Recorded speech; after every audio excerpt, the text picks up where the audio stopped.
പുൽക്കൂട്ടിലേക്കൊരു യാത്ര. 5-ാം ദിവസം. സന്ദർശനം. ചില ജന്മങ്ങളുണ്ട് മറ്റുള്ളവരുടെ ആവശ്യങ്ങൾ കണ്ടറിഞ്ഞ് കൂടെ നിൽക്കുന്നവർ. നമ്മുടെ ജീവിതത്തിൽ നാം ഒന്നുമല്ലാത്ത അവസ്ഥയിൽ നമ്മളെ നമ്മളായി കണ്ട് ചേർത്ത് നിർത്തുന്നവർ.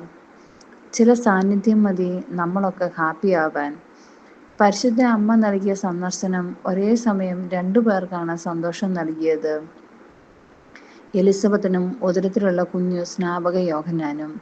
ദൈവപുത്രന്റെ അമ്മയാണ് തൻ്റെ അരികിൽ നിൽക്കുന്നത് എന്ന് എലിസബത്ത് തിരിച്ചറിഞ്ഞ നിമിഷം ഉദരത്തിൽ ശിശു സന്തോഷത്തിൽ കുതിച്ചു ചാടി എന്ന വചനം നൽകുന്ന ആനന്ദം ഇതാണ്. ഈശോയെ ഉദരത്തിൽ വഹിച്ച പരിശുദ്ധ അമ്മയെപ്പോലെ നമുക്കും നമ്മുടെ സന്ദർശനങ്ങളും മറ്റുള്ളവർക്ക് സന്തോഷം നൽകുന്നതാക്കി മാറ്റാം. പുൽക്കൂട്ടിലേക്കുള്ള ഈ യാത്രയിൽ നമുക്കും മറ്റുള്ളവരുടെ ജീവിതത്തിൽ ഉണ്ണീശോയുടെ ആനന്ദം കൊടുക്കുവാൻ കഴിയട്ടെ.